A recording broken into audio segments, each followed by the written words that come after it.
Agent Brett Ashley Mills was still on the witness stand. Sir, I remind you that you're still under oath, okay? Yes, sir. I'm not a special agent, though.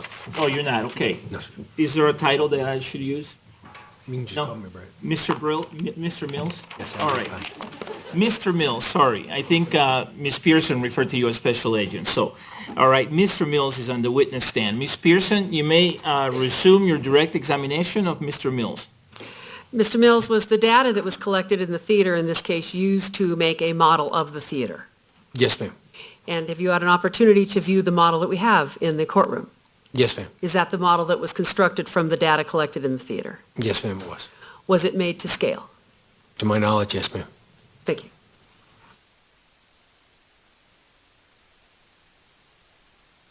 I don't have any more questions, thank you, Your Honor. Sorry. Thank you for letting me know, Ms. Pearson. All right, is there any cross-examination at this time? There is. Okay, you may proceed.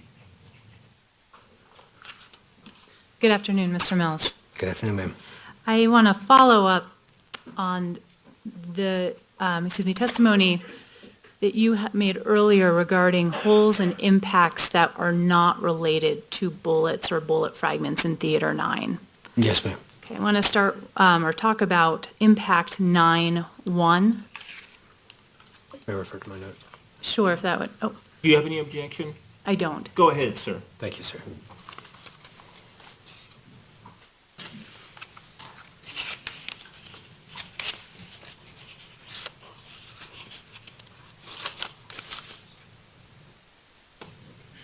Uh, 9-1, yes, ma'am. Okay. And are you looking at a worksheet that helps you remember the specifics about the impact? Yes, ma'am. These are the notes that were taken. Okay. Now, impact 9-1 was found in the first row of Theater 9, correct? That is correct, yes, ma'am. And that would be in seat 16? Yes, ma'am. Okay. So row 1, seat 16, there was an impact identified as 9-1, but that impact is not related to any bullet or bullet fragment, correct? That is correct. That's a tear in the fabric, again, unrelated to a bullet or a bullet fragment. That is correct. And then I wanted to ask you about the ceiling of Theater 9. You talked earlier about the ceiling. Now, you weren't able to access the ceiling of Theater 9, is that right? We couldn't crawl all the way up there, but we did send people up above the movie projector into the back part, and then we shined lights up to see if we could see any possible bullet holes or impacts up there. Okay, so you did that against the west wall, is that correct? No, just the ceiling itself. Okay. Oh, you're talking about where we could actually get people up into the crawl space? Yes, ma'am, that would be the west wall. Okay, that would be the back of the theater. That would be the back of the theater, yes, You ma'am. did not do the same thing at the front of the theater. No, I don't think there was actual access for us to get up in there. We just turned on lights to shine them upward to see if we could see anything. Okay. I have no further questions. Thank you. Yes, ma'am. Do you have any redirect, Ms. Pearson? No, Your Honor. The jury may have a question for you. Give us a moment, please. All right, sir.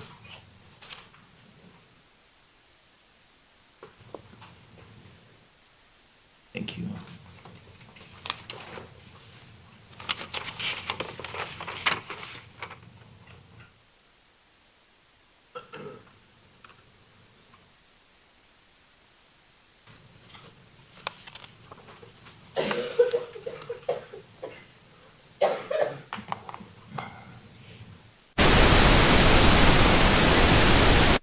Counsel approach.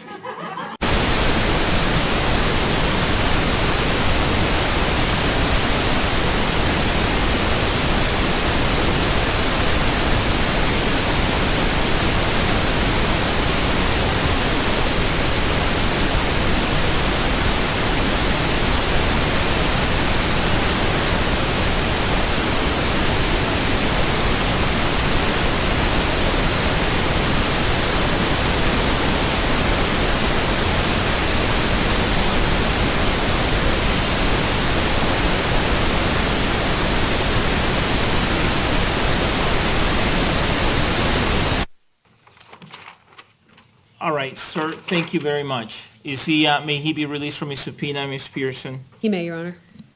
Is there any objection, Ms. Spengler? Objection. All right, thank you. Thank you, Your Honor.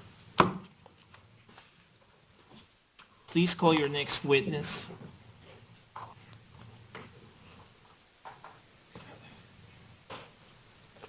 Special Agent Jeffrey Holmes, Your Honor.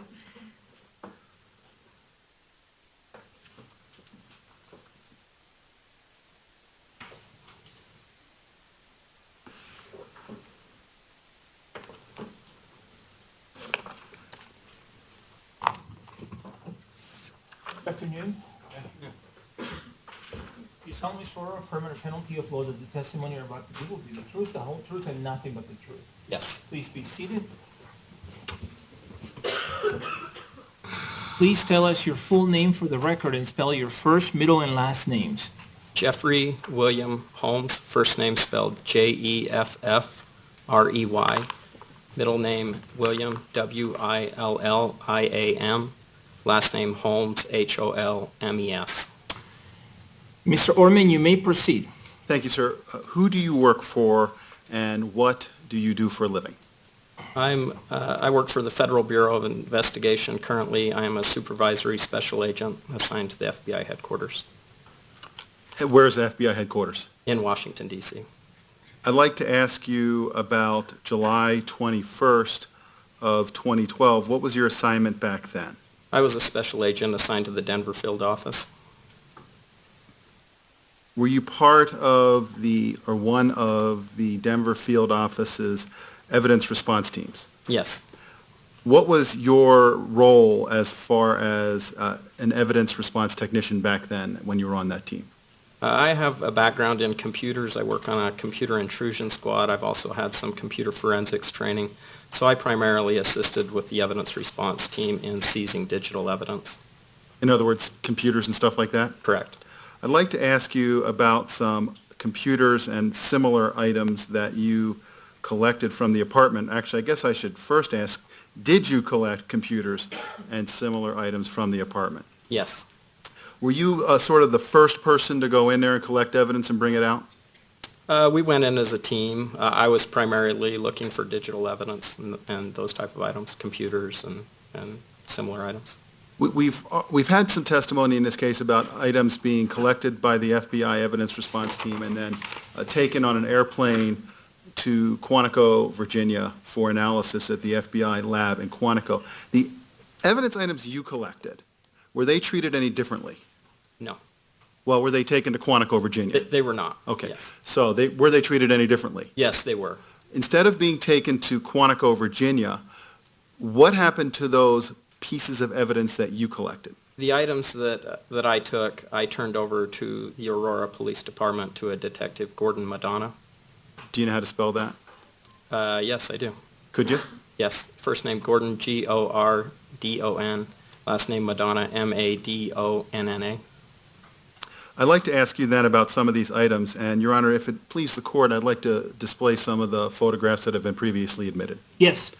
Let's take a look at 2438 first, please. I'm sorry, 2348.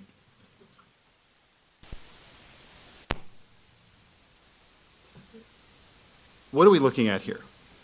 That was a tower computer that I seized from the residence. Do you remember what brand that was? It was an eCyberPower PC. And where is it in the residence? It looks like a desk to the left of it. Do you remember where that was? Yeah, that was in, I guess you would call it the living room, the main room as you walked into the apartment. As you walked into the apartment, it was to the left against a wall. And it sort of looks like as you described it, a tower computer. Did you take that apart or anything, or did you just take the whole thing and give it to Gordon Madonna? No, I just took the whole computer and gave it to Aurora Police Department. If we could take a look at 2350, please. What are we looking at there? That is a USB device that was sitting on top of the computer. I believe it was a push-to-TV device. Did you also give that to the Aurora Police Department? Yes, I did. Now, I note that we're sort of looking at, is that the back of the computer? No, that's the top of the computer. That's the top of the, and then there's a, what is that, a screwdriver? Driver, yeah, Was that yours or was that there? that was there. If we could please take a look at 2353, please. Now, that's a bookcase, but I see an evidence placard there. So is that a piece of digital evidence that you were involved collecting? There was a tablet computer inside that blue case.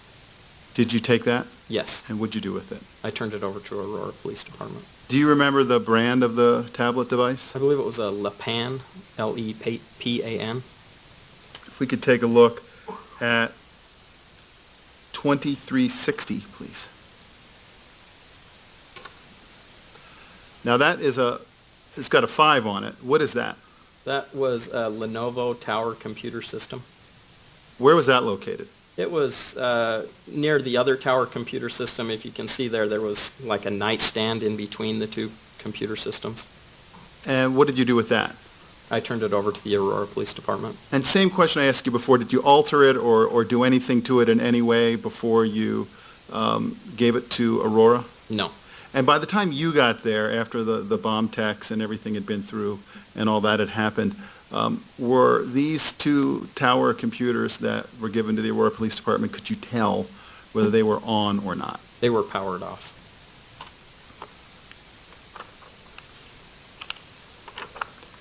If we could take a look at 2374, please.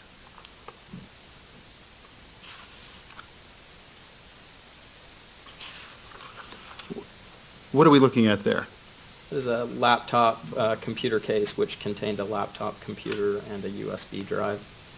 What did you do with the laptop computer that was contained within that case? I turned it over to the Aurora Police Department. Gordon Madonna? Yes. Now, where was this located within the apartment? That's in the same room as the tower computers. It's on the wall as you walk in the apartment. There's a TV stand there. It was on the TV stand below the television. Can I have a moment with my notes, Your Honor? Yes. Thank you.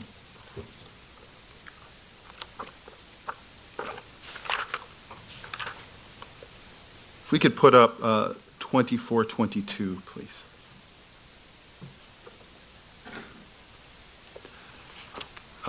What are we looking at there?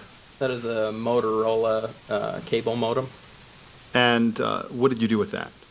I seized it and turned it over to Detective Madonna. And where was that located? That was on the nightstand between the two tower computer systems.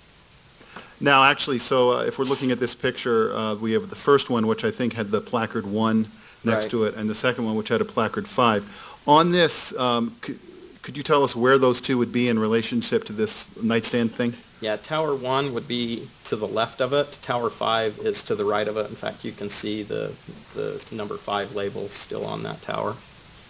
And if we could please take a look at 2423, please.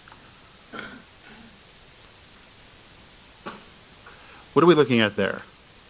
That is the back of the Tower 1 computer system. And does that show sort of how the cables and all of that stuff? Yes, how it was connected. And before you gave that to the Aurora Police Department, what happened with those cables that it was attached to? We disconnected them. If we could take a look at 2424, please. And what are we looking at there? That's the back of the same computer system. You can just sort of see it because it's tilted. Yes, And do you know whose hand that is with the watch? that's my hand.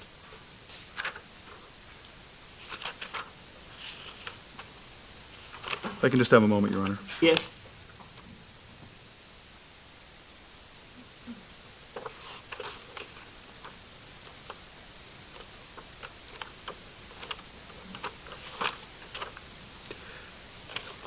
If we could please put up 2450. And what are we looking at there? That's also a push-to-TV device that would go with the previous USB device that was on the tower computer. It was connected up to the TV. And what did you do with that? I seized it and turned it over to Detective Madonna. Now, it looks like the top of that TV stand is a clear or translucent at the very least, material. But I see something with some writing on underneath that. What, do you know what that is? Underneath Below the glass. below the glass, that was the laptop computer case. Okay, so you hadn't taken that out yet? Right. So was everything numbered and placarded before you took those things out? Yeah, the process is to, before we remove something, to photograph it in place with an ID number whenever possible. And if we could just take a look at 2449, please. I think this will be the last one. What are we looking at there? That's that same device from the last picture connected up to the TV. Thank you. Can I have a moment, Your Honor, just to make sure I don't need to ask anything else? Yes. Thank you, Your Honor. I have no further questions. Is there any cross-examination? No, thank you. And the jury does not appear to have any questions for this witness. May this witness be released from his subpoena? Yes, Your Honor. Thank you. Is there any objection? No objection. All right, thank you, sir. Thank you. Call your next witness, please. People called Joan Holly.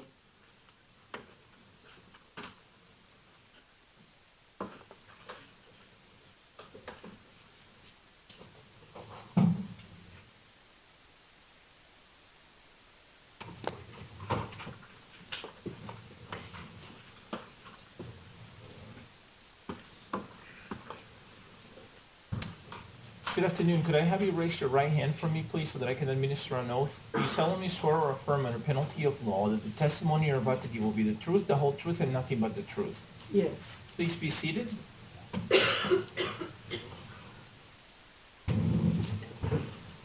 Could you please tell us your full name for the record and spell your first, middle, and last names? Yes. The full middle name as well? Yes, please. Okay, Joan Leslie Holly. It's Joanleslie. Holly is Holley. Mr. Brockler, you may proceed. Thank you, Your Honor. Ma'am, would you please tell us what you do for a living? I manage apartment buildings. I own apartment buildings and I manage them. Could you pull that microphone just a little bit closer to your mouth so that we can all hear you? Yes. I want to give you an address of a property near the Anschutz Medical Center called 1690 South Paris Street. It's north, but... Or North Paris Street. Or Paris Street. Either or. Okay. Are you familiar with that one? Yes, I am. Is that one that you own and manage? Yes. How long have you been managing it? Oh. I think in the beginning, my late husband owned it, and then when he died, it became mine. I think it was around 1990. I want to take you back to 2011 and 2012, when it sounds like you clearly owned and managed that property. Mm-hmm. Was there a specific clientele that you limited to who could lease apartments within that building? Yes, Tell us. I only leased to people from the university. And how would you do that? Several ways. The majority of the tenants came from people from the university. They would come to the building, look at the building, and then they would refer the tenants. Usually it was the secretary or the manager of a doctor's office. Then there's a site online. It was a university site, and I had advertising on there, and I would get people that way through emails, writing back and forth. And then I also put up a flyer kind of thing in, I forget where it was exactly in the university, but it was on a billboard somewhere in there. Mm-hmm. I want to ask you about the way they could contact you through what you called your site. Do you mean like a website on the internet?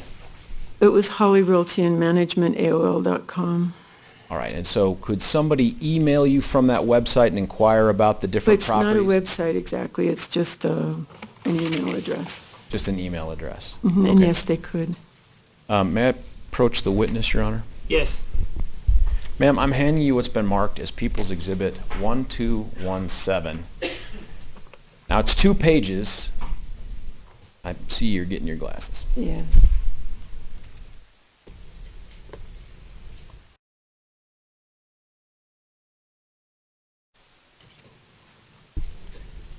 Yes.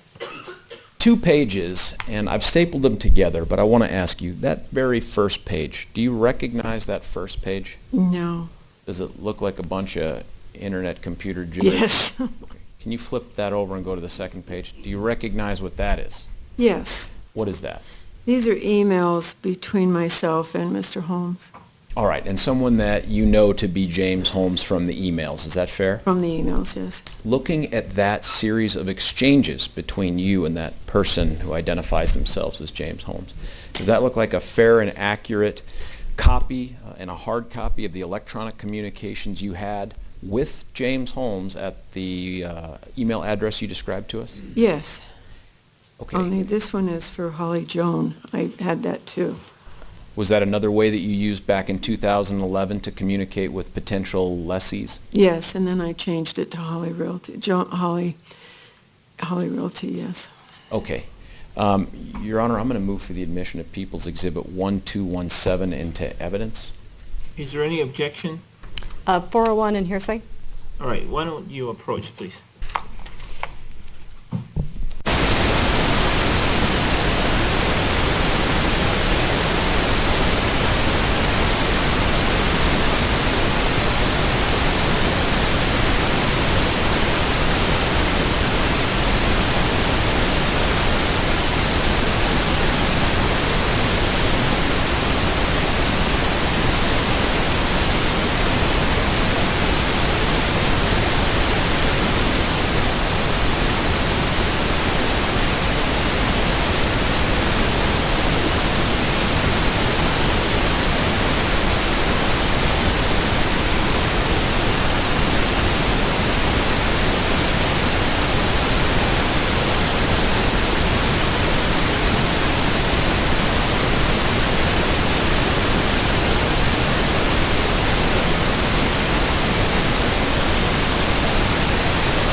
All right, the objection is overruled.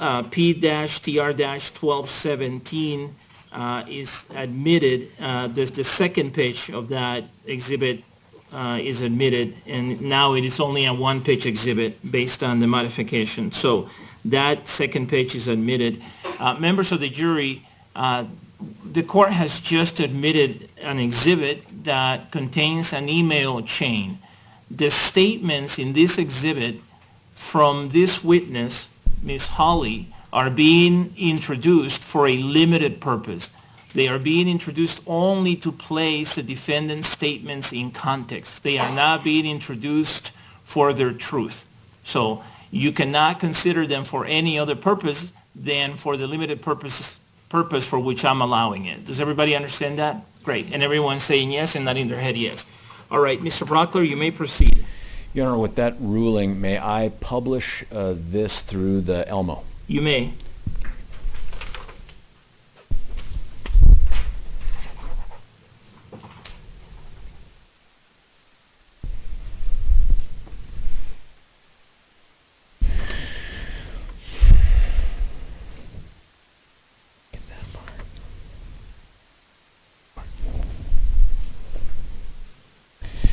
Ma'am, here's what we're going to do is up on the screen and on the monitor in front of you, they're going to put up some portions of this email, specifically the portions where James Holmes communicates with you by email, okay?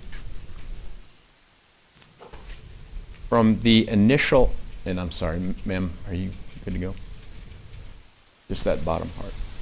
For the initial email to you, ma'am, this part, and this is the bottom of People's 1217.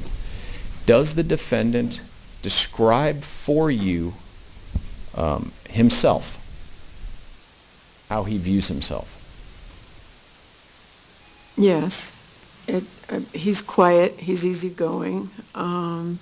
He's going to be studying neuroscience, physiology, neuroscience. And just a normal kind of email. I imagine these are all good things to hear for someone who's leasing an apartment like yours. Oh, yes, it is. Okay.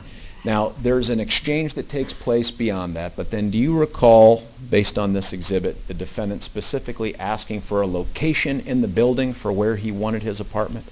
I believe I told him that there would be one available on the top floor, and that there was a woman who was deciding whether or not to stay, but she was going to be going back to Holland, I believe. Okay, and ma'am, can we just get the top part of that?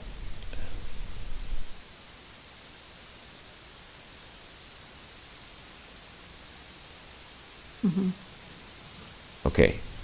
Is that the portion you're talking about where he responds then to the information that you gave him? Yes, well, yes, he says he's interested in the top floor, and then I wrote back to him and said I believe there will be one on the top floor. And it comes from, it looks like based on this dsherlockb@hotmail.com. Is that what you recall? Yes.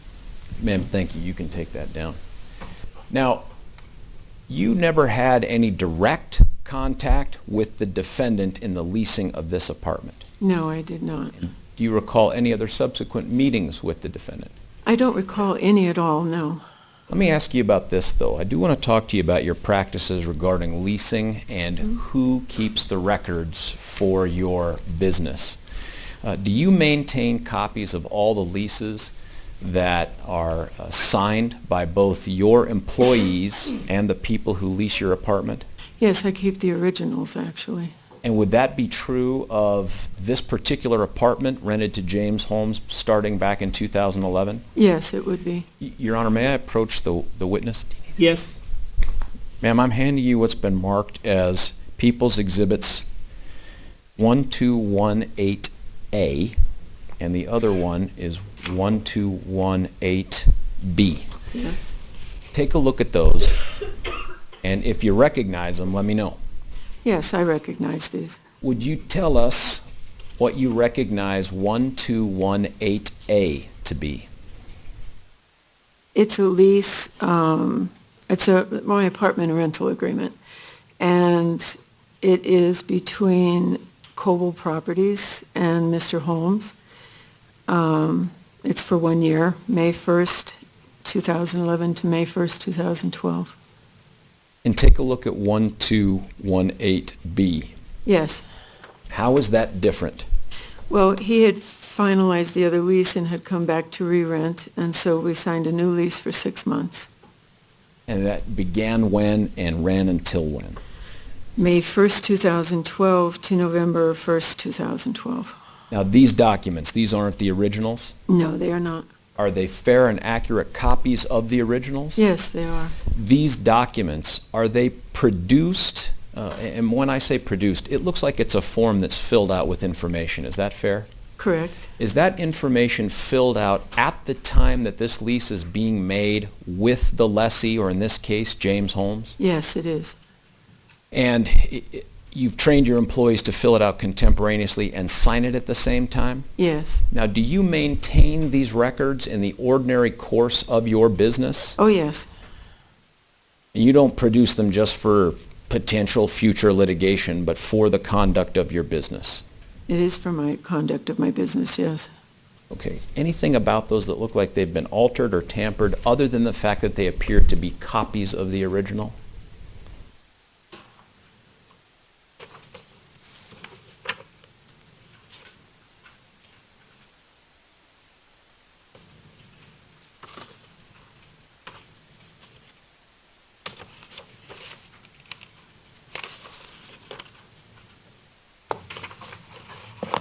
No, this is fine. These are, yeah. Are copies of this lease, once it is filled out by you or by your employees, is a copy of it typically given to the lessee or the person renting the apartment? Yes, it is.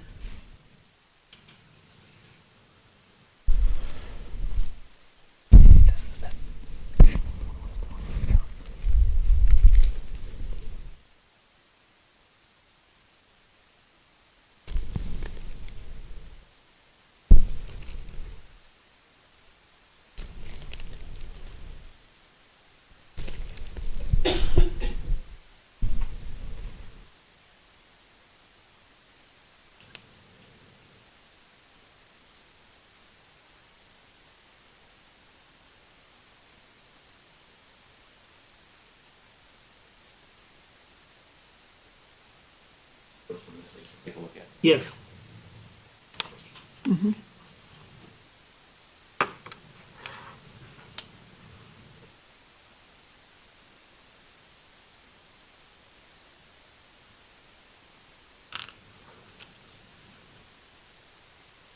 Re-approach the witness, Your Honor. Yes. And I took from you 1218A and B, but I'm giving you back something extra here. I'm giving you back what's I been... think you forgot to turn on your mic. That's all right.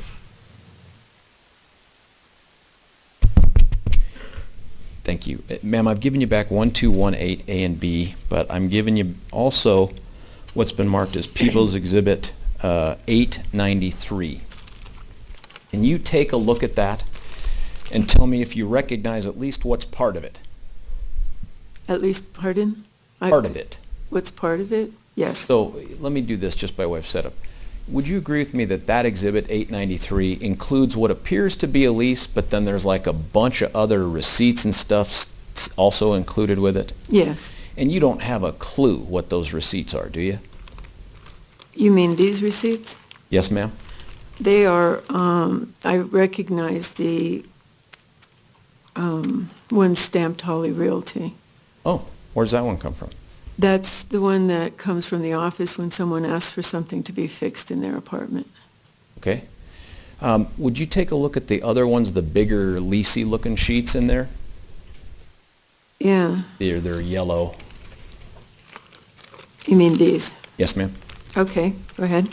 Now, have you had a chance to take a look at those? I'll look now. Yes. Do those sheets that are in People's 893 appear to be copies of 1218A and 1218B? Let me make sure, but yes, they do. Looking at them, they look the same. I mean, yes, they're the same. Okay. Your Honor, at this time, I'm going to move for the admission of People's Exhibit 1218A and 1218B into evidence, and a different witness will lay further foundation for the contents of 893, Your Honor. So you're not moving P-TR-893 into evidence at this time? No, sir, I'm not. All right. Ms. Higgs? I don't have any objection. All right, without objection, P-TR-1218A and 1218B are admitted. May I retrieve 893 from you, ma'am? Thank you. Ma'am, just a couple questions. Do you keep track of your tenants in terms of their performance of their obligations under this lease, like paying on time and the right amounts? Yes. For James Holmes, did you ever have any issue of him ever paying on time? No, he always paid on time. He actually paid ahead of time. And did that include up until the very last rent payment that he made to you under the subsequent lease? Yes. Do you remember what month that would have been, that rent check would have been provided to you for? The last rent payment he made was June 29th, 2012. Okay. May I have a moment, Your Honor? Yes? Yeah, and to be certain, ma'am, that rent check at the end of June would have been for the month of July? That is correct. Of 2012? Yes, I'm sorry. No, my fault, my fault. Okay, thank you. No further questions. Oh, I'm sorry. Hello, I've been summoned.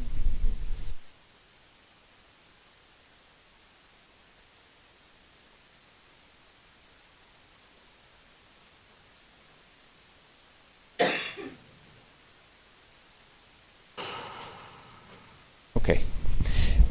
Let me ask you this, ma'am.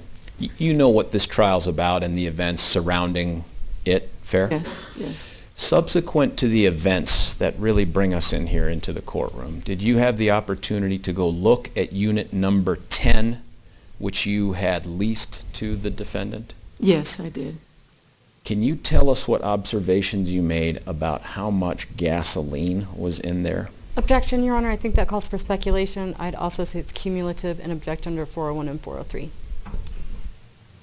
The objections under 401 and 403 are overruled. It has probative value. The probative value is not substantially outweighed by any of the concerns in Rule 403. The objection as to speculation is overruled under Rule 602 because he's asking about her personal observations. And ma'am, I should back up. When did you next see the interior of unit number 10 of 1690 Paris Street, subsequent to the events that bring us here? I think it was on the 23rd, but of July. And did you make observations about the amount of gasoline that was in that apartment? No. Oh, There, great. yeah, no, I'm sorry.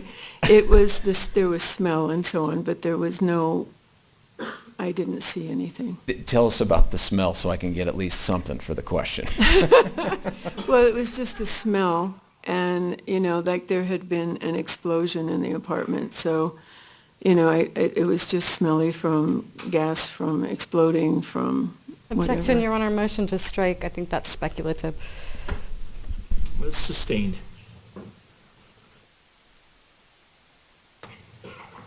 That's under Rule 602. Yes, and ma'am, I'm never going to ask you to guess as to what it was, okay? Can I ask you one other thing? Is there a unit below number 10? Yes, there is. What unit number is that? 6. And was there anything about unit number 6 ceiling related to the gasoline in unit number 10? Objection, 401, 403. Overruled? Go ahead, ma'am. Yes. Tell us about it. In the dining room area, the ceiling bowed. I mean, it just literally bowed down like this, about 1.5 to 2 feet. Had it been that way before when you'd leased out both these spaces? No, it was not like that before. And did you make any observations about what caused the bowing? Objection, Your Honor. Calls for speculation. You cannot speculate. If you can answer based on your observations, then you can answer the question, but you cannot guess or speculate about what caused that. Does that make sense? Mhm. All right, is that a yes? I think it makes sense, yes. Okay, can you answer the question based on that instruction? I think I can. All right, I called the insurance company, and I requested them to do an inspection for gas fumes. And Your Honor, relevance, and now we're getting into hearsay. the objection on relevance is overruled, the objection as to hearsay is sustained. Really? Ma'am, I'll ask you this, because what we don't want to do is have you testify to what someone else told you. Okay. Only what you know. You told us that you made a phone call. Subsequent to that phone call, did you observe what the cause of that Boeing was, or were you just told what it was without telling us what the answer is? I don't know what caused it. And that's fair. Thank you so much. Your Honor, I have no further questions. All right, would counsel please approach for just a moment?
All right, is there any cross-examination, Ms. Hayes?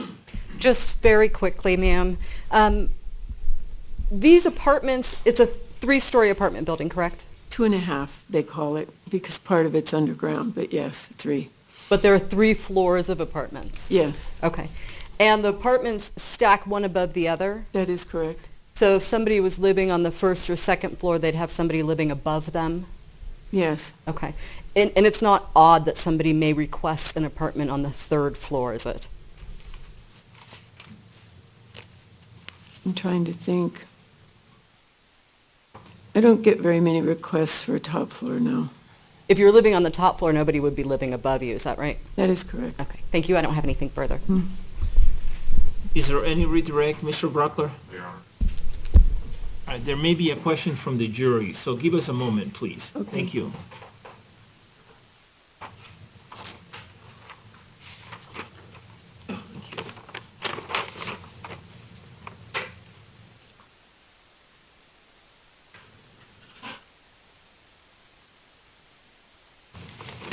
Would counsel please approach?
Ma'am, the jury has submitted a couple of questions that, based on the rules of evidence and other applicable rules of law, I have found are appropriate. The first question is, was anyone living in the apartment directly below Mr. Holmes at the time of the incident, if you know? Yes, there was. And the next question is, had the lessees complained about Mr. Holmes? No, they had not. Any follow-up questions based on those questions, Mr. Brockler?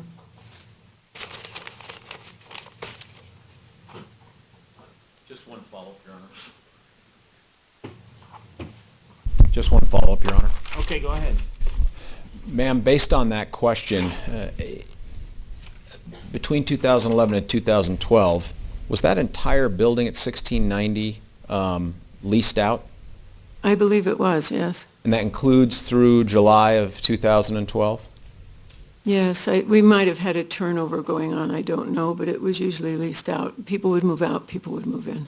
Nothing further, Your Honor. Thank you. All right, any follow-up questions from you, Ms. Higgs? No, thank you, Your Honor. All right, may this witness be released from our subpoena? Yes, Your Honor. Is there any objection? No objection. All right, thank you. Thank you. Thank you, ma'am. These papers are still here. You can leave them with me. Thank you. Thank you. Here you go. Call your next witness, please. There are the people called Mary Alice Airy.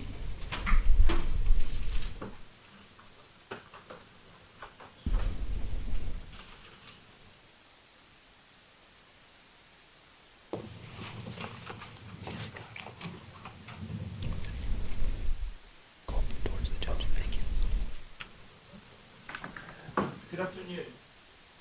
Could I have you raise your right hand for me so that I can administer an oath? Do you solemnly swear or affirm under penalty of law that the testimony you're about to give will be the truth, the whole truth, and nothing but the truth?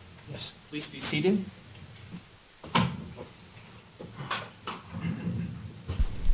Please tell us your full name for the record and spell your first, middle, and last names.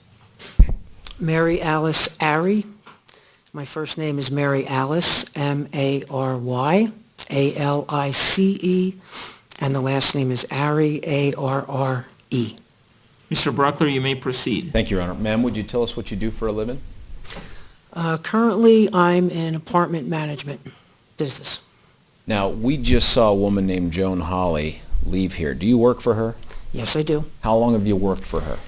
Since about August of 2008. Is this Campbell Properties?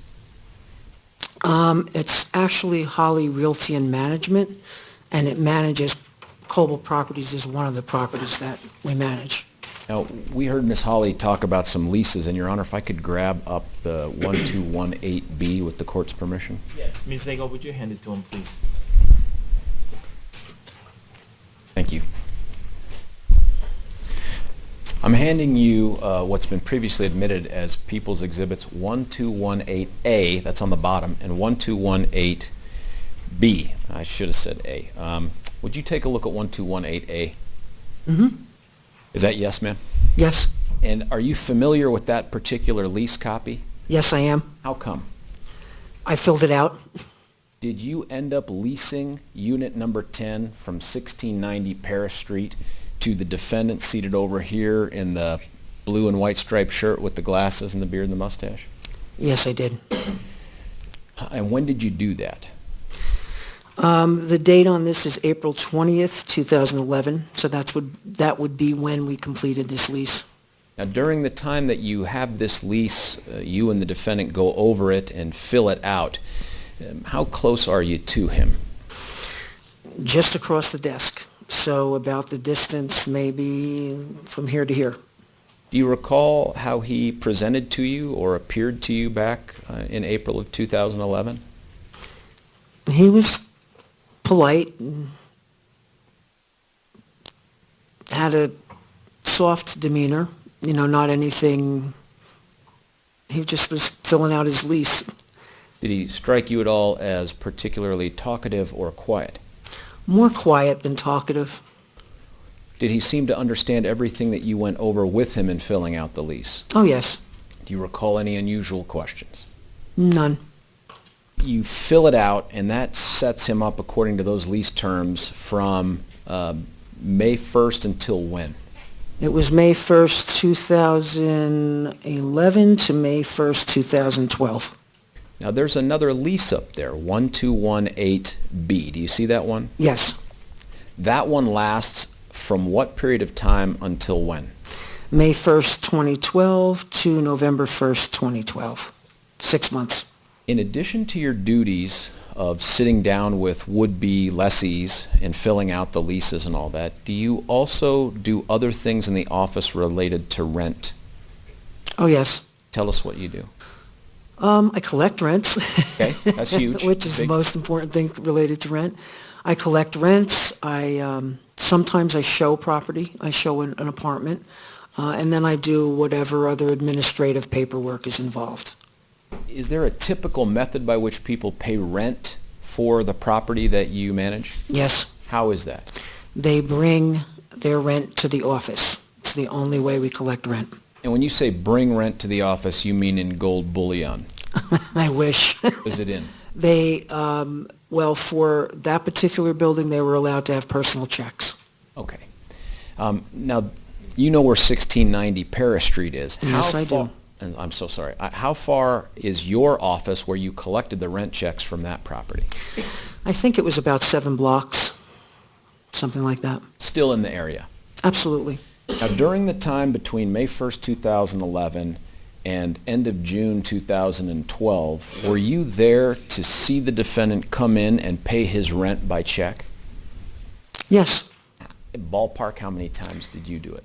I'd say 6, 8 times at least that I would be there. I was always there during rent time. And did you ever try to engage him in small talk or chit-chat, anything like that? Well, typically, yes. Just like, hi, how are you? How's everything? Is everything okay in your apartment? That last part, is everything okay in your apartment? Is that a question you would ask of just about everybody that came in? Yes, I do. And describe, if you would, anything that the defendant would say in response or how he presented to you. He would just say, no, everything's fine, and go on his way. There was never a lot of interaction, just enough that he would indicate things were going well. He paid his rent, and that was it. Did he pay his rent on time? Always. Sometimes early. Usually by a day or two. Now, were you present for the last time the defendant paid his rent by check at your office? Yes, I was. Okay, can you describe that for us? What do you remember about that contact? I remember him walking in and having changed his hair color. Tell us about what it looked like. It was a orangey red, and his hair was not as neat as it usually was. It was a little more wild, I would say. Was the rest of him, other than that, pretty typical with what you'd seen over the... Absolutely. Do you remember the approximate day that he would have come in to pay that rent by check? It was June 29th, I believe. I think it was a day or two before the rent was due. Did you make any comments to the defendant about his hair? Yes. Tell us what you said. I said, Check James. hearsay. Your Honor, I'm sorry. Did you- The objection is overruled. This is a statement that's being elicited to put the defendant's statement in context. And so again, members of the jury, to the extent that you're hearing statements that this witness made outside the courtroom, those statements are being allowed for the limited purpose of placing the defendant's statements in context.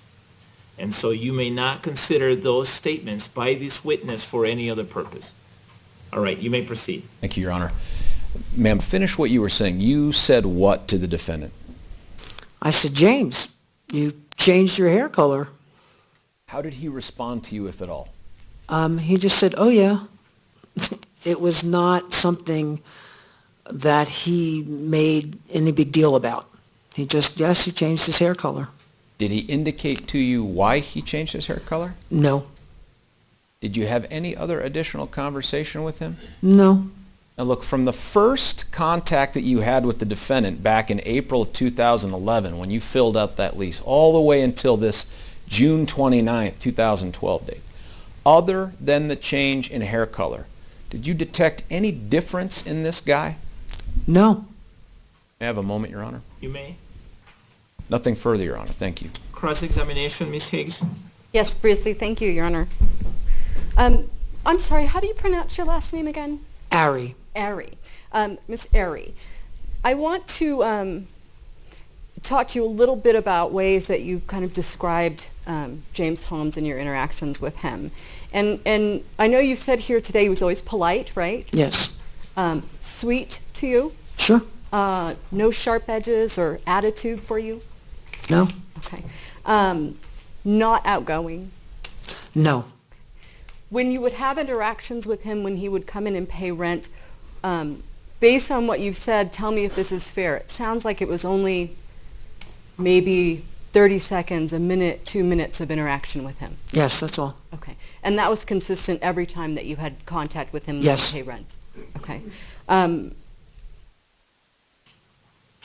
Thank you. I don't have any other questions. Okay. Is there any redirect? There isn't, Your Honor. Thank you. Ma'am, the jury may have some questions for you, so you can't leave just yet. Thank you. Good. Thank you.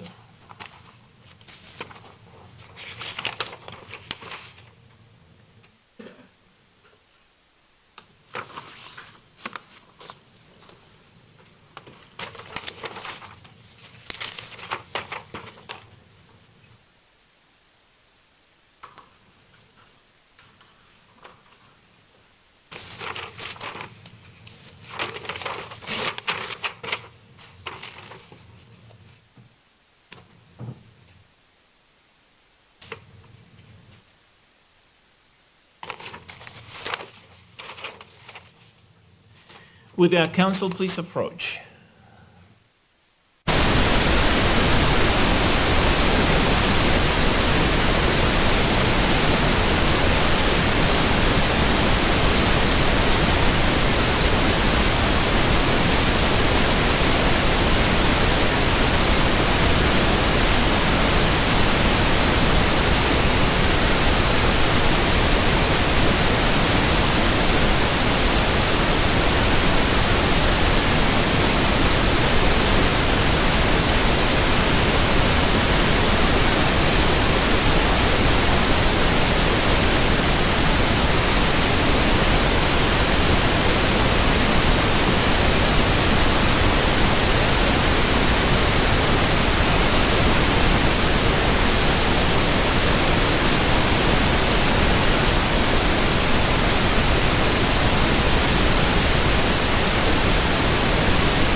Ma'am, the jury has submitted some questions that, based on the rules of evidence and other applicable rules of law, I have determined are appropriate. The first question is, did any of the tenants complain about an odor of gas in the apartment complex, if you know? Not that I know of. The next question is as follows. Is a 6-month term the shortest period for which you enter into a lease with tenants at this property? I'll say yes. And the final question is, do you have lease options other than 6 months and a year? Typically, we lease for 1 year. On that particular property, we at times made exceptions, but 1 year is our typical lease contract. Any follow-up questions? No, Your Honor. Any follow-up questions from you, Ms. Higgs? No, thank you, Your Honor. All right. May this witness be released from our subpoena? Yes, Your Honor, thank you. Any objection? All right. No. Thank you. Thank you, ma'am. Call your next witness, please.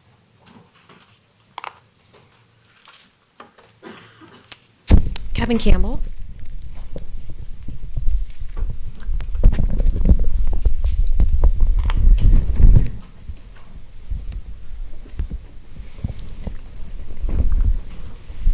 Good afternoon, sir. Could I have you raise your right hand for me so that I can administer an oath? Do you solemnly swear or affirm under penalty of law that the testimony you're about to give will be the truth, the whole truth, and nothing but the truth? I do. Please be seated.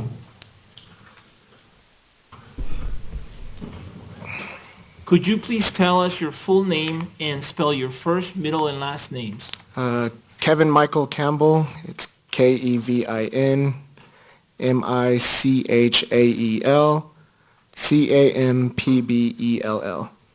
Ms. Tish McGuire, you may proceed. Good afternoon. Hello. Were you at the Century 16 movie theater in Aurora, Colorado on July 19th of 2012? Yes, I was. Did that go into the early morning hours of July 20th of 2012? Yes, it did. Could you please tell the jury a little bit about what you remember from the day of July 19th prior to going to the movie theater that day? Most of that day was spent with my group of friends. We were apartment hunting and kind of messing around, driving around, thinking we could find a good apartment or a house to live in, just pretty much driving all over the city. How'd that work out for you? Not so great. Couldn't really find anything for rent or anything cheap enough. Did you and your group of friends decide to go to the movie theater that night? Yes, we did. Could you tell the jury the full names of your group of friends that went to the movie theater that night? Let's see here. There was Kimber, Avra, Tera, Bahl, Jennifer McDonough, Bobby McDonough, and Henry Miranda, and Michaela Medic. What time did you go to the movie theater that evening? Knowing my group of friends, we probably didn't leave Michaela's apartment till about 11:30, 11:40. And to be clear, which Michaela's apartment did you leave? Michaela Medic. What did you do when you got to the movie theater that night? We first got to the movie theater. We convened in front of it so we could hide our snacks and drinks that we bought to bring into the movie theater. From then, we had bought our tickets earlier, so we didn't have to go up to the counter to pay. So we just went up and gave them our tickets, and then we didn't need to buy any snacks or drinks. We already had those, so we just went into the movie theater. Now, how'd you know this group of people? A good portion of them from middle school, Tera from elementary school, and the rest from high school or just a little bit after. What high school was that? Hinckley High School. What'd you do when you got inside the movie theater? The first thing we did was, it was still pretty full since we're always late. We had to walk into the very, very bottom rows close to the front, and we found a good chunk of seats in the middle for all of us to sit in. Now, when you say close to the front, if that's the movie theater screen, are you talking about right below the movie theater screen? Right below the movie theater screen. What'd you do while you were waiting for the movie to begin? Pretty much just sat around, talked, looked around, see who was all there. I had decided that I did not want to sit up that close. For an awesome movie such as Batman, I did not want my neck to hurt. So I decided that I was going to go find a seat up top more. I knew enough of the Gateway High School kids that were there. I used to work at Gateway. So I knew enough of them, I figured I could find a few seats. Now, on July 19th of 2012, did you actually work at Gateway High School at that time? No, I was working at a different school. But prior to that, you had? Yes. Okay. What happened when you went up to find other seats? When I had said I was going to go up, Michaela Medic said she was going to come with me because sitting too close was just a pain. I ended up finding a few students that I knew and asked them to move over. So, there was seats in between them and they didn't have anybody else sitting there, so we could at least get 2 seats to sit in. What did you and Miss Medic do while you waited for the movie to begin? We ate our snacks, drank some drinks, talked about random stuff I don't remember exactly, and I talked to a few of the Gateway kids about some comics. Were there previews before your movie? Yes, there was. Do you remember anything about the previews? I remember the Superman preview. It was still a pretty awesome preview, and at the end of the preview, I'm a huge Spider-Man fan, so I had to yell out, "Go Spider-Man," as a joke. Did people get your joke? Most of them, hopefully. What happened during the movie that night? We started getting into the movie, and everything, was normal. It was a good movie. And about 10 minutes into the movie or so, I heard a kind of a metally clink on the floor down below and started to see people on the bottom left-hand side looking at the screen, starting to get up and leave. At that time, being in Aurora and working at a high school, I thought it was a prank or a stink bomb or something weird was going on. So it took me a little while to comprehend kind of what was going on. What do you remember happening next? I remember from the bottom right-hand corner starting to hear loud bangs and seeing bright flashes like muzzle flash. And that's if you're facing the movie theater screen. Could you describe for the jury where you saw those flashes? If I'm facing the movie theater screen, it was in the bottom right-hand corner near the emergency exit. Were you actually able to see a figure at all? A vague outline. Were you actually able to see any weapons at that time? No, just the muzzle flash. What did those weapon sounds sound like to you? Well, at first, I still didn't completely comprehend what was going on. I still thought it was like some kind of stunt or something. But eventually it started to sound like a real, shotgun kind of loud, deep boom. So that's when I, figured this is probably a pretty serious event. We should not continue sitting here. So what'd you do? I grabbed Michaela by her left arm and I said we should get down to the ground, and I brought her down to the ground with me. Could you describe for the jury how your body and Michaela's body was positioned at that point in time? She was laying flat. If you're still looking at the movie theater screen, her head was on the right-hand side and her legs were on the left-hand side. And I had gotten down with my head pretty close to hers. There wasn't a whole lot of room behind me. There was still people down there too, so I had to basically get in the fetal position. What do you recall happening in the background as you're getting down to the ground? The gunfire was continuing, but I did notice a change in the gunfire sounds. It got a little higher pitched, more of a crack to the sound. Do you have any experience with firearms, Mr. Campbell? Yes. Relevance. Overruled. Could you please tell the jury about your experience with firearms briefly? Back in high school, I went through the police internship as long as with the Citizen Police Academy. I was also a Boy Scout, made Eagle Scout, and we shot a lot of firearms there, and I owned quite a few of them myself.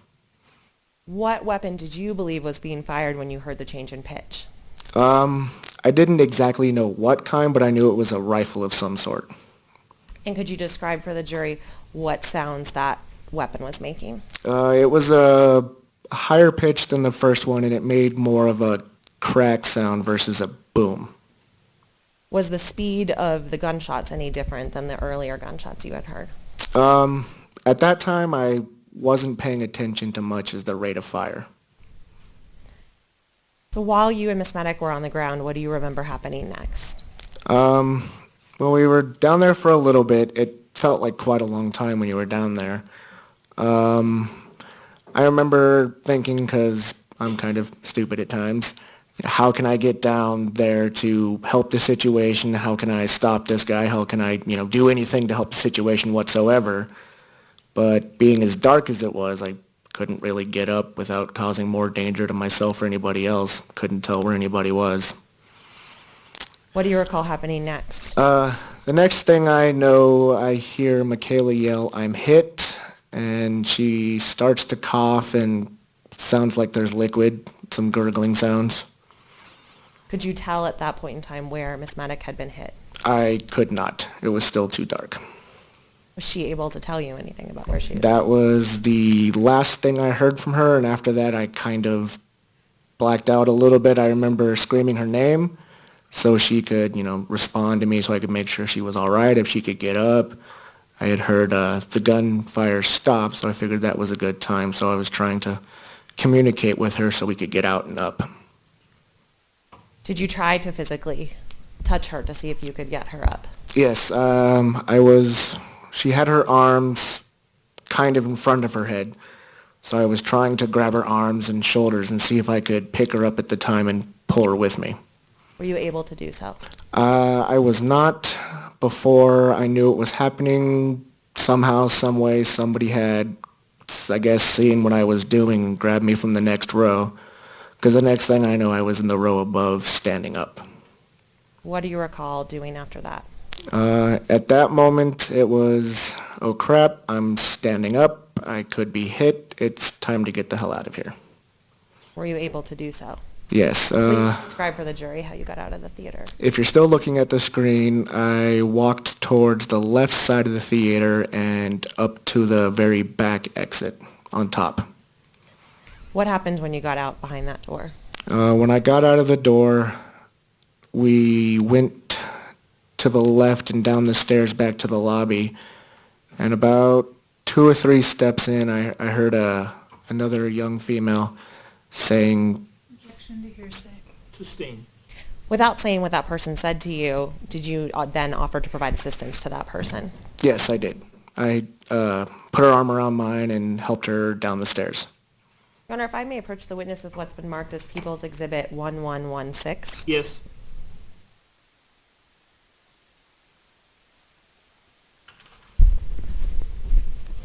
Mr. Campbell, do you recognize this document? Yes, I do. Does that document fairly and accurately represent where you and Miss Medic were seated in the theater on the night of July 20th of 2012 and what you believe you saw in the theater on that night? Yes, it does. Your Honor, at this time I would move for the admission of People's Exhibits 1116. Is there any objection? No objection. All right, without objection, P-TR-1116 is admitted and may be published. Could I please have 1116? All right, now, Mr. Campbell, there's a mouse in front of you. If you could use that mouse to, let's see if it's working. May I approach the witness, Your Honor? Yes.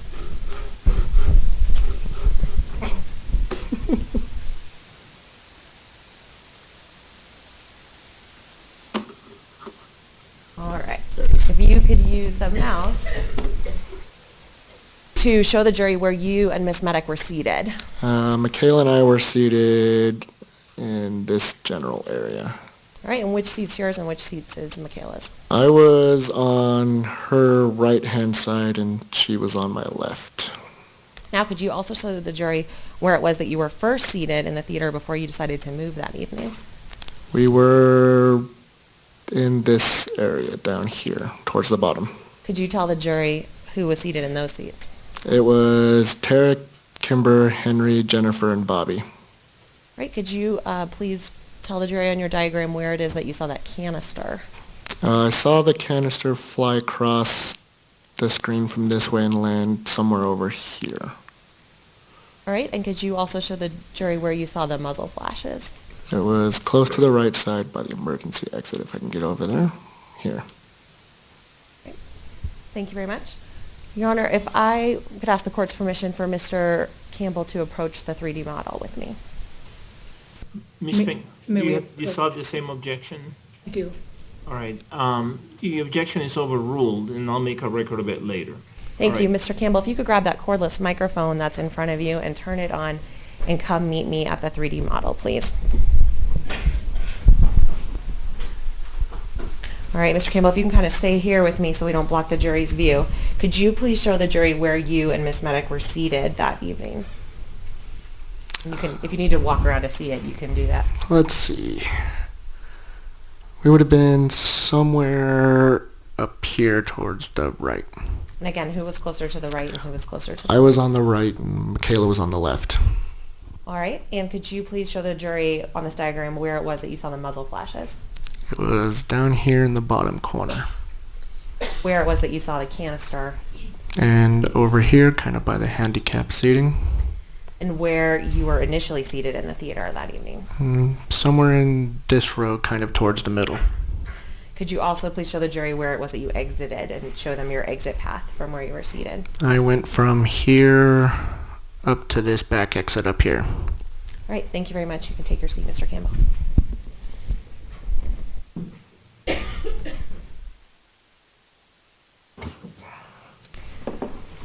What happened when you got out of the theater?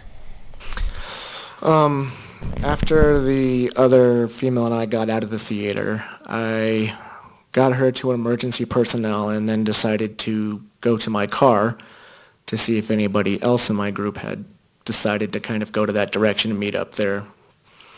I made it to the car. I didn't see anybody, so I decided to call my house and let my family know that there had been some kind of shooting at the theater and that I was okay. Before I could continue looking for the rest of my friends, I found a former student of mine, Lasamoa Cross. I'm going to interject an objection right now.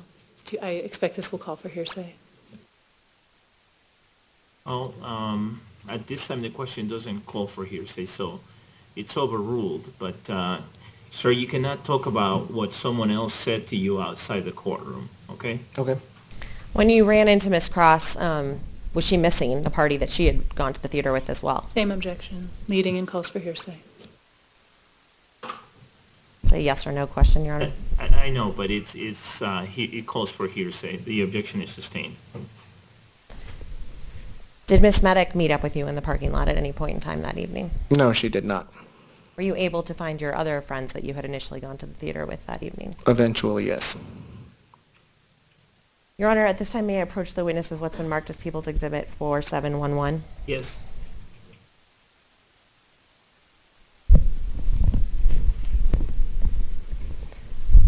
Mr. Campbell, do you recognize the person photographed in People's Exhibit 4711?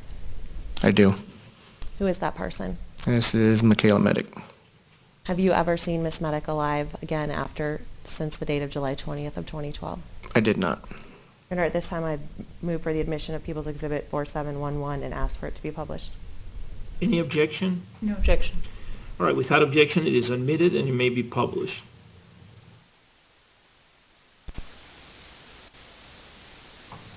Is that Michaela Medic? It is. Thank you very much, Your Honor. I have no further questions. Is there any cross-examination, Ms. Spengler? No. And the jury does not appear to have any questions, so may this witness be released from his subpoena? Please, Your Honor. Is there any objection? No objection. All right, sir, thank you. Call your next witness, please. Kimber Avra.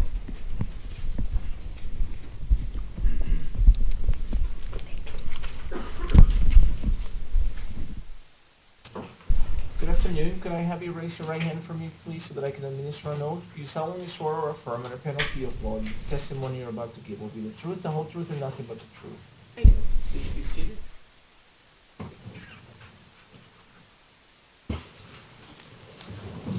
And Ms. Tisch-McGuire, there are a couple of exhibits still there. Do you need those, or? I think they're, that one I'm going to over. All right, thank you. Ma'am, could you please tell us your name and spell your first, middle, and last names? Kimber Ann Avra, KimberAnnAvra. All right, Ms. Tisch-McGuire, you may proceed. Thank you, Your Honor. Good afternoon. Were you at the Century 16 movie theater on July 19th of 2012 in Aurora, Colorado? Yes. Did that go into the early morning hours of July 20th of 2012? Yes. Could you please tell the jury a little bit about the day of July 19th prior to going to the movie theater that night? The day it started, Kevin and I were really, really excited about going to the movie, so I had him and a couple other friends meet at Michaela's apartment where I was staying at the time. I tried to buy tickets previous to that at a different theater on Fandango. Unfortunately, the website wasn't processing correctly, and we had made plans during the day to go looking for houses or apartments so that I could move out off of Michaela's couch. So we decided instead of driving out to the Harkins Theater, we would just go to the one in town and get our tickets there. So Kevin and I picked up tickets for everybody before we continued our day looking. And then later that evening before we went to the movie, we had a bunch of friends over and we feasted. I was celebrating that I was going to be moving out, finally getting on my own before we went out. And could you state the name of all of these groups of friends that went to the movie theater with you that night? Henry Miranda, Bobby McDonough, Jennifer McDonough, Tera Bahl, Michaela Medic, and Kevin Campbell. What time did you get to the movie theater that night? I want to say that we got there at least 30 minutes early. We tend to run late, but I think that we were trying to show up earlier, so I believe we showed up at about 11:30. What'd you do when you got to the movie theater? We went in right away because, again, we'd already had our tickets, and we went to go find seats right away in the theater, and there were too many of us and too many people there to find any decent seats, so we actually ended up sitting in the middle-ish area of the second row. At that point, I think Bobby went back to the concession stand because the rest of us had brought things in. At one point, and all the details of exactly what happened are a little fuzzy, but at one point, Kevin and Michaela had made the decision to go sit further up, and during the previews, Henry and Jennifer, myself, and Tera went outside to smoke before the movie started, and Bobby stayed to hold our seats. So we came in just before the movie started. What happened during the movie? At the time, it felt like it was really, really early on, maybe 15 to 20 minutes into the movie. And I thought somebody had kicked or slammed the door open because I could hear a bang of a door hitting a wall. And somebody came in. I'm sorry to interrupt you for a second. Could you tell the jury about what door you're talking about? The emergency exit door. So if you're looking at the screen, it would be the bottom right-hand side of the theater, right just past the screen. So you were saying that you heard someone kick or something, the door open. Right. And somebody at that point, I looked over and there was someone there, and they were completely head to toe covered in just black. Black pants, black shoes, black gloves, black neck guard, black gas mask, black helmet. I mean, everything. You couldn't see anybody except for just a totally decked out black person. It almost looked like a costume. Like somebody was there as some sort of prank for the movie. And at that time, he had something in his hand. I couldn't tell exactly what it was, but he threw it up and behind us, and he had pulled a tab or something on it. And as it went over our head behind us, you could hear a hissing. I thought it might have been maybe a smoke bomb. I still had it stuck in my head that this is a prank. I was annoyed as hell because now my movie's being interrupted that I paid for and had fought all day to get there. Ms. Avra, could you please describe for the jury approximately how far away that person was from you in the movie theater that night? So if you could just pick a place in this courtroom that you could describe about approximately how far away that figure was from you. as far away as he is from me right now. And when you say he, could you describe who you're talking about? The gentleman that's in the brown suit with the white shirt and the brown tie. So would you estimate that that's about 20 feet from you? Approximately. I'm not good at measurements, so. Okay. But that's about approximately how close that figure was to you that night? Yes, ma'am. What else did you notice about that figure? I thought that he was approximately my height, maybe a little bit taller. How tall are you? I'm 5'9" and a half. I assumed it was a man just based off of the way that the build of the figure was, the way that it seemed to carry itself. And then, other than that, I mean, just all black. That's all I remember. What do you recall happening after you saw them pull the tab and throw the canister? People started clapping. And then seconds later, there was a gunshot, and you could see the flash from the gun. Could you see the gun at that point in time? Yes. How would you describe that gun for the jury? I'm not all that familiar with guns, but it was a larger gun. What did you do after you saw that first gunshot? I was like a deer in the headlights. I froze. I still didn't fully process what was going on. So I just sat there and stared at it. Could you see where the gun had been pointed in the theater? From where I was sitting, it looked like it was pointed at the seats behind us, kind of up towards the middle, maybe the top, somewhere behind me. But it was lower, not pointed directly at the ceiling, but No, to the seats behind you. It was pointed at people behind me. What do you recall happening after that? After that, there was a second gunshot, and Tera, who was sitting on my left, pulled me down onto the floor and told me to get down. At that point, she had, because of pulling me down, had fallen onto her back. I guess her feet then would have been towards the right side of the theater. And when she pulled me down, I ended up almost on top of her. And I was facing down. She would have been facing up. What direction was your head facing at that point in time? My head and her head were facing towards the left with our feet towards the right of the theater. At that point, he was still shooting. So we tried to kind of roll or scoot under the seats, which was pointless because the seats fold up. But we didn't know what else to do. And Tera could see him, so we kind of went based off of Tera's direction on what to do. I couldn't see anything after that once we were on the ground. At some point, we made the decision to try to crawl out to the edge of the theater seating. And when we got to the edge of the row, Tera got up and kind of was kneeling down and trying to look over the seats to see where he had gone, because he had walked past our row.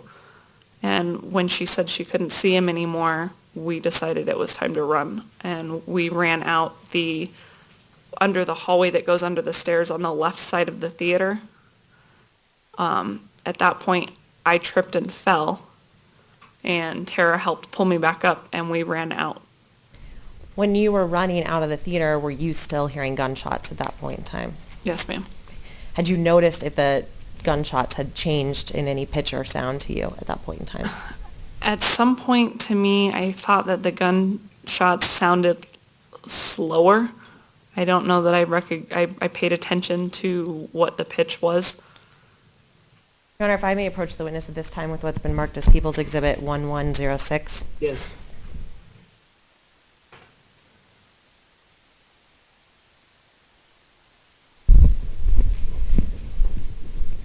Do you recognize this document, Ms. Avra? Yes. Right? Does that document fairly and accurately represent what you remember happening on July 20th of 2012 inside that theater? Yes. Your Honor, at this time I would move for the admission of People's Exhibit 1106. Any objection? No. Without objection, P-TR-1106 is admitted and may be published. Could I please have 1106? All right, there's a mouse in front of you, Ms. Avra. If you could use that mouse and show the jury where it was that you were seated and describe where your friends were seated as well. So the large majority of us were seated approximately here in the second row. Kevin and Michaela were seated somewhere up here. Could you please show the jury on that diagram where it was that you first saw the figure enter the theater? He entered in this door right here. Right, can you show the jury on your diagram where it was that the shooter was when he threw that canister? Approximately in this area here. And where the figure was when you saw that first shot of the shotgun? Still in the same area right here. And could you use the arrow to demonstrate what direction it was that that shotgun was pointed into the theater? It was pointed back in this area. Your Honor, at this time, if I may approach the witness with what's been marked as People's Exhibit 4711. Yes. Ms. Avra, do you recognize the person in photograph 4711? Yes. Who is that? Michaela Medic. Your Honor, at this time, I'd ask to publish 4711. Ms. Spengler, Judge, I'd object under 403 and 401. the objection is sustained. Have you ever seen Miss Medic alive after July 20th of 2012? I've never had the chance. I have no further questions. Thank you, Your Honor. Any cross-examination? No. And the jury does not appear to have any questions. May this witness be released from our subpoena? Please, thank you, Your Honor. Is there any objection? No objection. All right, thank you, ma'am. We have another brief witness, Your Honor, if the court would allow us. Sure. Tera Bahl. Your Honor, I'm going to really try to get this done by 5, but it may go a couple minutes longer. I just want to make sure that's okay. All right, and does anybody on the jury need to leave right at 5, or can you stay? Do you need to leave right at 5? Okay, so it's up to, if you can do it by 5, then you can proceed, otherwise we won't. I'll try to cut it down to the bone, Your Honor. All right?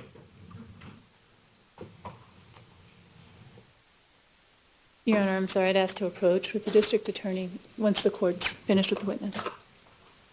Okay. Solemnly swear or affirm under penalty of law that the testimony you're about to give will be the truth, the whole truth, and nothing but the truth. Okay, please be seated.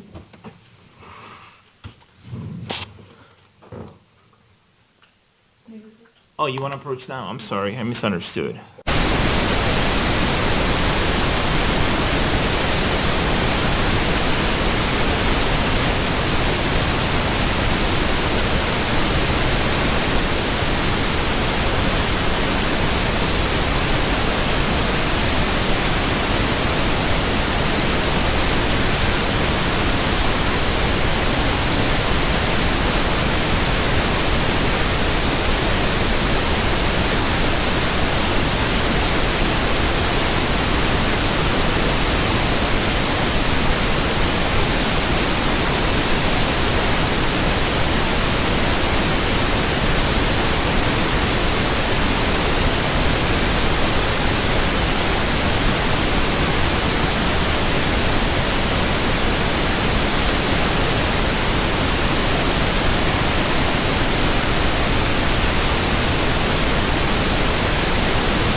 All right. Could you please tell us your full name? My name is Tera Marie Bahl.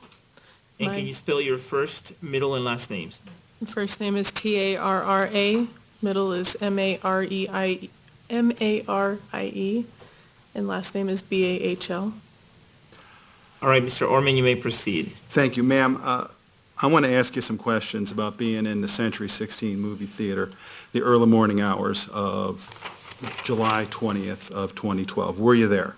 Yes, And just to cut this a little bit short, were you there with Kimber, Avra, Jennifer McDonough, Henry Miranda, Robert McDonough, and Michaela Medic, and I forgot the guy's name, the other. Kevin Campbell. Kevin Campbell? Yes. Where were you sitting? We were in the part of our group that was in the front of the theater, so like 2 rows back from the screen. I want to ask you about the time now after the movie started, and you're sitting there. Who's sitting with you up there? We were seated in the second row. It was me, Kimber, Avra, Jennifer McDonough, Henry Miranda, and Robert McDonough. At some point in the movie, did something draw your attention to the emergency exit door? Yeah. What drew your attention to the emergency exit door? What drew my attention, there was a bang of some sort, like when someone like slams open or the wind blows open a metal door. Did you look over? Could you see anything with the door? Not initially. What is the next thing you observed that was unusual then? Someone stepping through that doorway. Could you see if that person was holding any objects? When he first stepped through, he did not have anything in his hands. Okay. As far as I could tell. When is the first time you noticed something in the person's hand? When he lobs something over my head. Okay. Did you have a chance to see what he lobbed? Not specifically, just that something was thrown. Could you tell how big it was? No bigger than a fist. Did you see him do anything with that object before he threw it? I did not personally. Did you hear anything coming from that object? When it landed, it sounded metallic, hollow. Did you follow it behind you? Did you look at it? I did. I tried to follow it, but it was dark, so I didn't see precisely where it landed, but I heard the noise, and then it started. So after then, you look around, you hear the noise. What noise do you hear behind you? I hear the metallic noise as it landed, and then a slight, I guess it would be just discharge, hissing. When you turn back around, did you see that person still there? Yes. And could you see if they had anything in their hands at this point in time?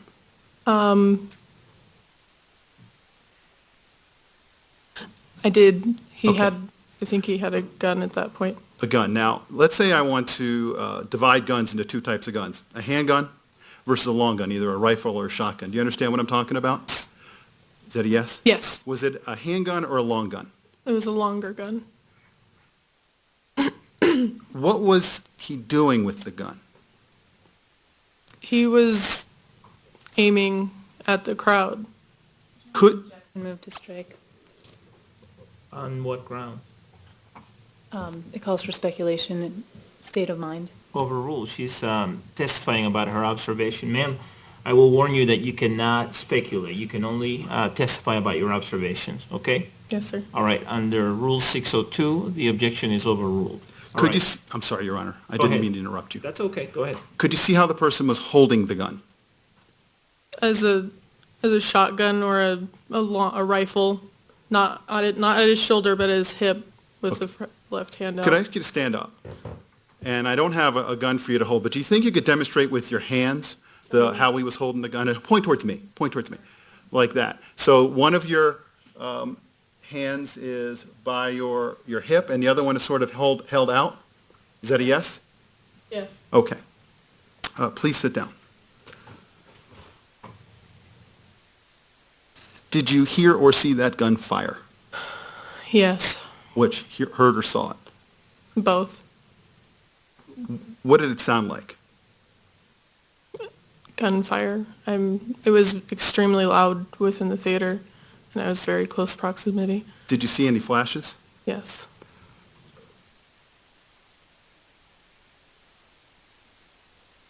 Now, you're sitting in what row? The second row from the screen. And where is the gun pointed as far as in relation to where you're sitting? It was more towards my right shoulder, but definitely in an up trajectory. Now, at some point, did you get down on the ground? Yes. Could you still hear the gun when you're on the ground? Absolutely. At any point, did the sound of the gun change? There was a pause at one point. I'm not sure how many in, but it did pause and did change pitch. And did the frequency of shots change after that pause? I'm not entirely sure.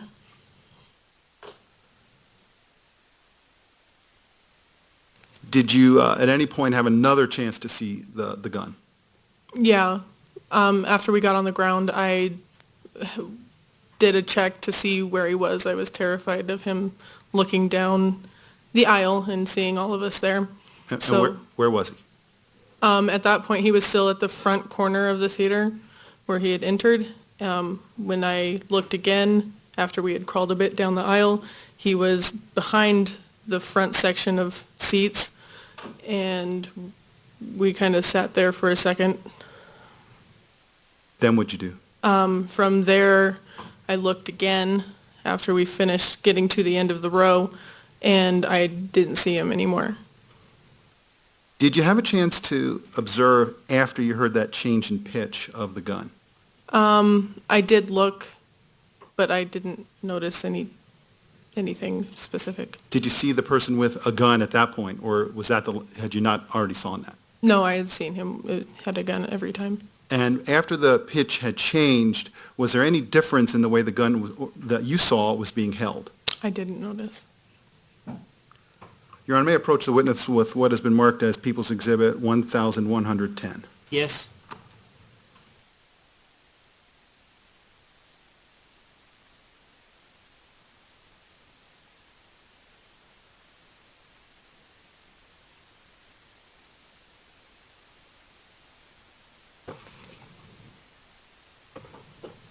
Does that accurately summarize what you saw and your observations that night in the theater?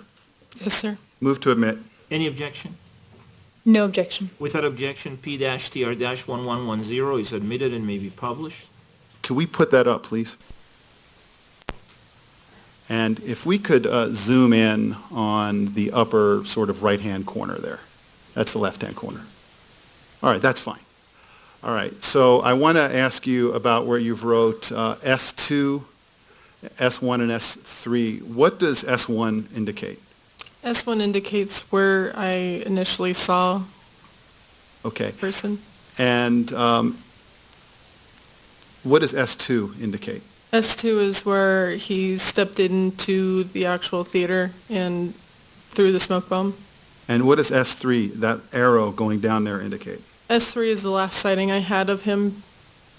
So where that S3 is that the last time you saw the person? Yes. And I think I got 15 seconds, Your Honor, so I'm going to chance it. What was the person wearing? I had noticed at S2 that he was in full black gear, helmet, whole shebang. Your Honor, I have nothing further. Thank you. All right, is there any cross-examination, Ms. Spengler? No, thank you. All right, and the jury does not appear to have any questions for this witness. May this witness be released from her subpoena? Yes, Your Honor, thank you. Any objection? Objection. All right, thank you. Thank you. All right, members of the jury, it's 5 o'clock, so we're going to adjourn for the day. Please keep in mind my advisements, and I will give them to you again in full tomorrow before the long weekend. We are about to have a 4-day weekend because of Memorial Day, so I'll be giving the advisements to you again in detail. All right, enjoy your evening. I'll see you tomorrow. Thank you.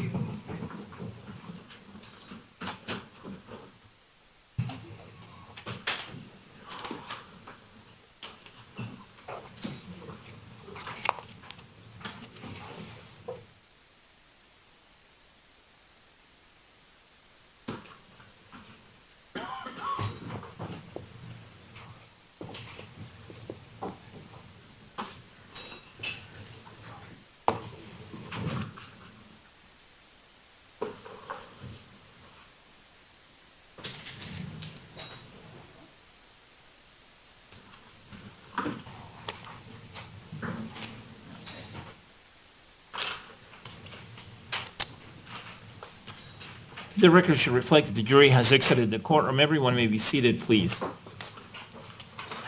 Just a housekeeping matter. Did you get a chance folks to check on the USBs and the questionnaires?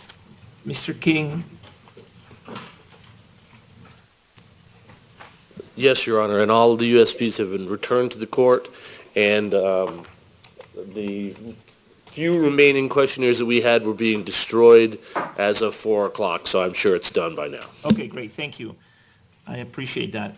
All right, the other thing that I have on my list of things to chat with you is the model and the objection that was made by the defense during one of the bench conferences. I overruled the objection as untimely because it was made after the witness went to the model and was allowed to testify using the model without objection.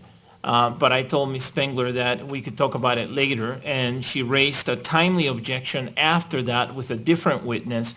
I overruled the objection and indicated that I would make a record later. As I understand the objection is that the model now has some marks on it, silver marks that have been made by crime scene investigator Perolina in terms of impact or evidence of impact that was found on the seats. And her concern, her being Ms. Spengler, is that it appears now when named surviving victims are testifying using the model that the marks indicate a target, and that the marks could allow the jury to infer that the defendant was targeting those specific seats.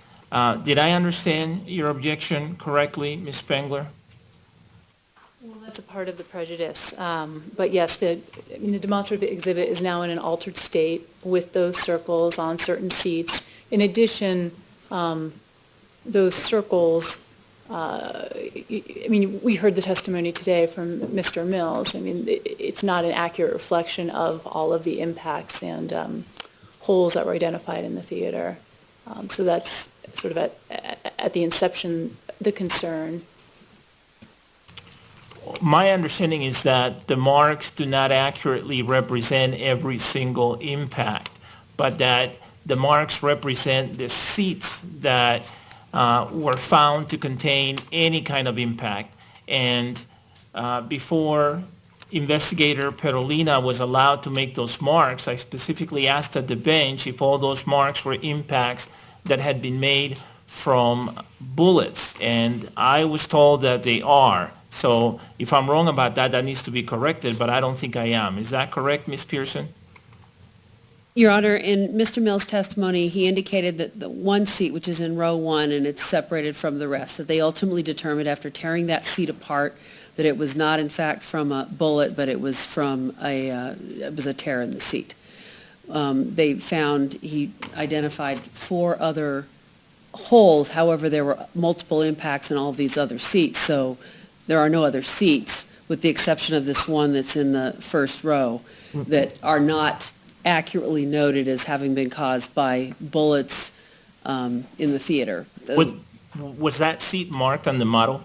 It was, Your Honor, because at the time when they did it, that had been marked by Steve Charles DeFrance and was photographed as an impact, and it was only after all the trajectories were run and they essentially tore apart the seats to be able to look at them more fully were they able to determine that it in fact was not. And that's the one in the first row. I think it's first row or second row. Can you see? First row. All right. Well, that shouldn't have been marked, and to the extent that it can be deleted, it should be deleted. So I will order that the prosecution do that. But the jury heard all that testimony. I heard it too.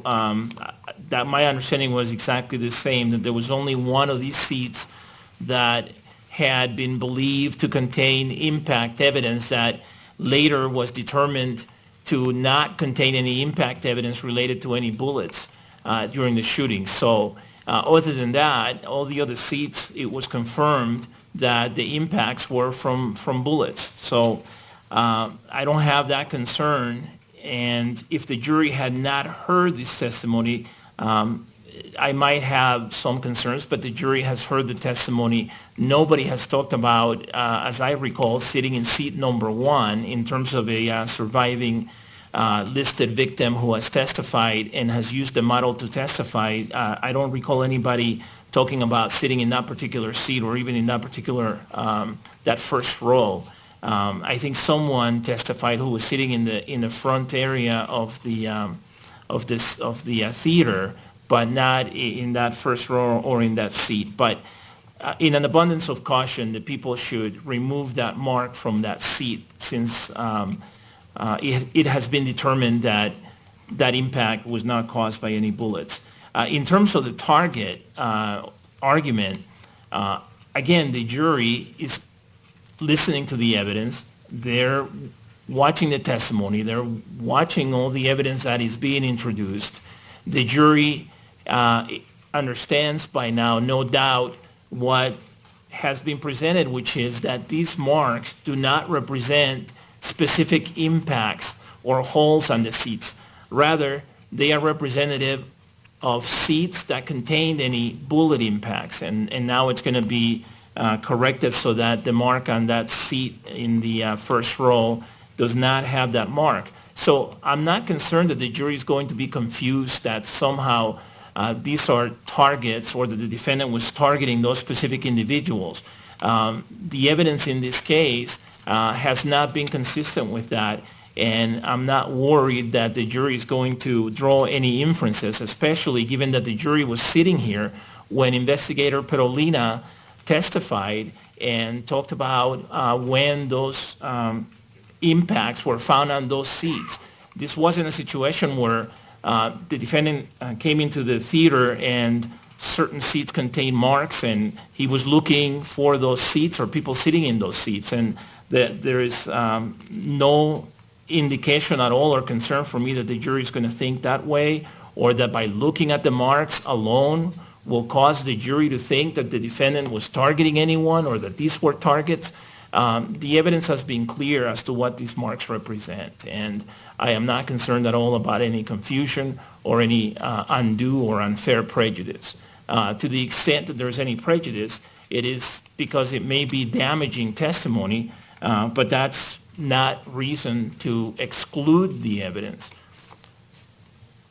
So under 403, Rule 403, I find that the probative value of the evidence is not substantially outweighed by any of the concerns listed in Rule 403.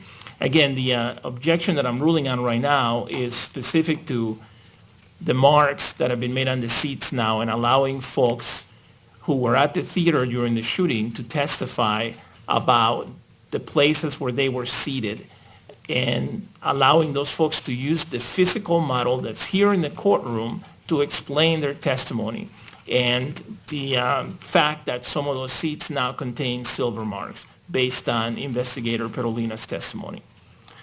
Is there anything else that we need to talk about at this time on behalf of the people? No, Your Honor. Is there anything else we need to talk about at this time on behalf of the defense? No. All right. Have a good... Your Honor, I'm sorry, I'm sitting in the back here. I didn't get up in time for Ms. Pearson to see me. There was the front page of People's 1217 that the court and Ms. Higgs will recall I removed. I just had that marked as a court exhibit, and I was hoping to put that on the record and provide it to the court. Yes, I think that's, we're up to 31. Yes, so it should be 31. C-TR-31. Thank you. Anything else, Mr. Brockler? No, sir. Thank you. All right. All right, folks, thank you. Have a good evening. I'll see you tomorrow. The court will be in recess.